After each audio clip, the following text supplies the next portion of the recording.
श्रीगणेशाय नमः। श्रीसरस्वत्यै नमः। श्रीगुरुभ्यो नमः। लम्बोदरं नमस्तुभ्यं सततं मोदकप्रिय।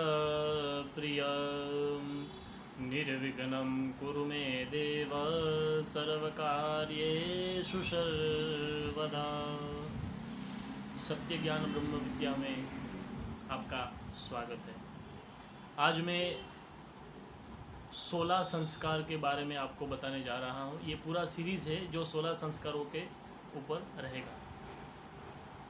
हमारे हिंदू संस्कृति में 16 संस्कार क्यों किए जाते हैं उनके बारे में मैं आपको बताऊंगा। सबसे पहला संस्कार है गर्भाधान संस्कार। गर्भाधान संस्कार करना चाहिए, उनके पीछे का कारण है जिनको अच्छा बच्चा चाहिए, संस्कारी, ज्ञानी, तेजस्वी, और उस बच्चे के अंदर एक अलग प्रकार की ऊर्जा हो, तो उनको ये संस्कार करने चाहिए। जो 16 संस्कार है उसमें सबसे पहला गर्भाधान संस्कार।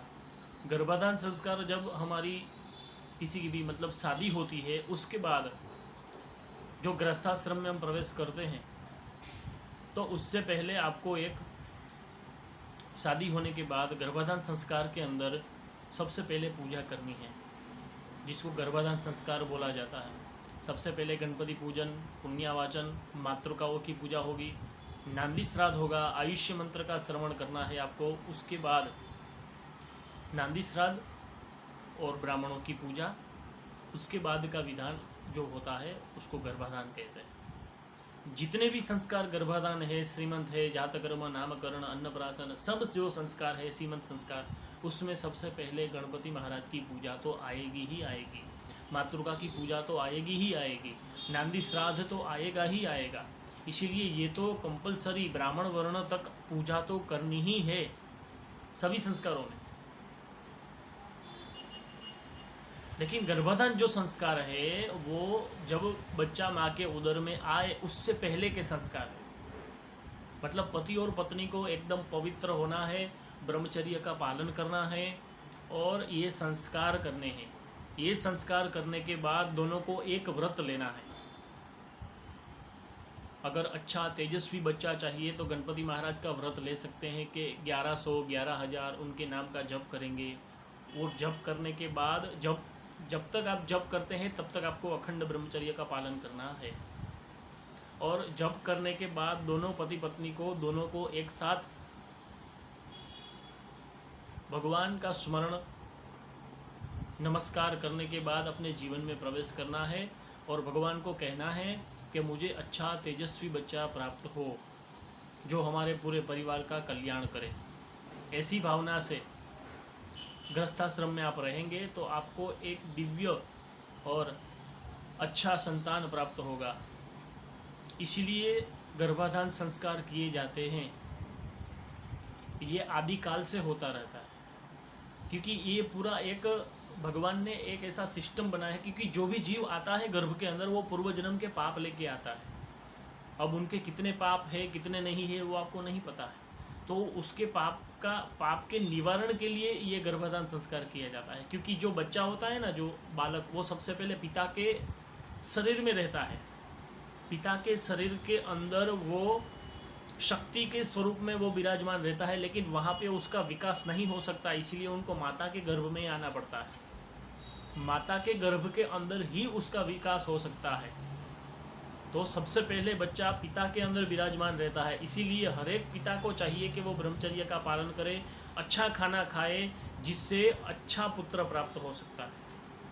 और पुत्र कैसा होना चाहिए, उनकी इच्छा भी कैसी होनी चाहिए। आजकल किसी की भी इच्छा ऐसी है ही नहीं कि हमें अच्छा पुत्र प्राप्त हो। किसी को ज्ञान भी नहीं है। पुत्र कैसा होना चाहिए?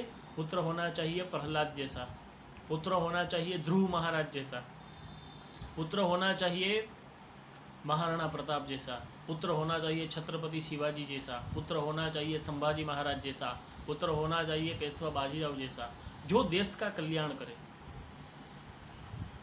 पुत्र होना चाहिए जगत गुरु शंकराचार्य जैसा। पुत्र ऐसा होना चाहिए जो अपने पितरों का उद्धार करे।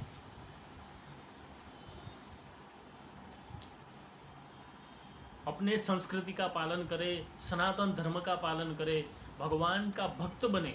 नरसिंह मेहता जैसा पुत्र होना चाहिए। ऐसा पुत्र होना चाहिए कि वो एक पुत्र से पूरा अपना जो पीढ़ी होता है, पूरा जो परिवार होता है, वो सबका उद्धार कर सके। ऐसा दिव्य पुत्र प्राप्त हो, ऐसी कामना करनी चाहिए। तो ये जो गर्भाधान संस्कार है इसीलिए होता है कि आप बच्चे को अच्छे संस्कार दे सके, अच्छा दिव्य बच्चा आपका आए, उसमें किसी भी प्रकार की प्रॉब्लम न आए। और इस तरह से ब्रह्मचर्य करने के बाद आपका शरीर स्वस्थ रहता है और उसके बाद जो बच्चा गर्भ में रहता है वो दिव्य बच्चा उत्पन्न होता है, जिसके कपाल के अंदर दिव्य तेज होता है। वो तेज किसका होता है? जो आपने उपासना की थी, पति और पत्नी दोनों ने गणपति महाराज का जो जप किया था, उनमें से बल मिलता है, शरीर में ओज तेज बनता है। और उस तेज के बाद जब पति पत्नी दोनों भगवान की कृपा से दोनों गृहस्थाश्रम में प्रवेश करते हैं, उसके बाद उनके गर्भ के अंदर दिव्य तेज प्रवेश होता है। लेकिन अब कलयुग का प्रभाव बहुत बढ़ गया है। किसी को, बहुत कम लोग हैं जिनको इस तरह से गर्भाधान संस्कार, सनातन धर्म का पालन करने के बाद इस तरह से पुत्र प्राप्त की कामना बहुत कम लोग कर सकते हैं। किसी को मन नहीं रहता ऐसा करने के लिए, किसी के पास टाइम भी नहीं है। लेकिन जो भी सच्ची ज्ञान ब्रह्म विद्या चैनल के साथ जुड़े हुए हैं, और मेरा यही प्रयास है कि मैं सच्चा ज्ञान ही आपके साथ बांटूं और आप तक पहुंचाऊं। तो ये गर्भाधान संस्कार जो मैंने आपको बताया किस लिए किया जाता है, क्यों किया जाता है, अच्छा बच्चा प्राप्त हो उसके लिए ही गर्भाधान संस्कार बताए गए हैं। तो इसीलिए मैंने आपको गर्भाधान संस्कार बताया। इसके बाद का जो संस्कार है मैं दूसरे एपिसोड में मैं आपको बताऊंगा। इतना ही आज के लिए।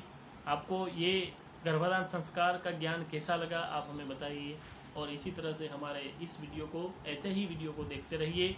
सत्य ज्ञान ब्रह्म विद्या में हमेशा आपका स्वागत है और हमेशा आपको अच्छा ज्ञान प्राप्त हो ऐसा मैं प्रयास करूँगा, सच्चा ज्ञान। जय श्री कृष्ण, जय माता जी।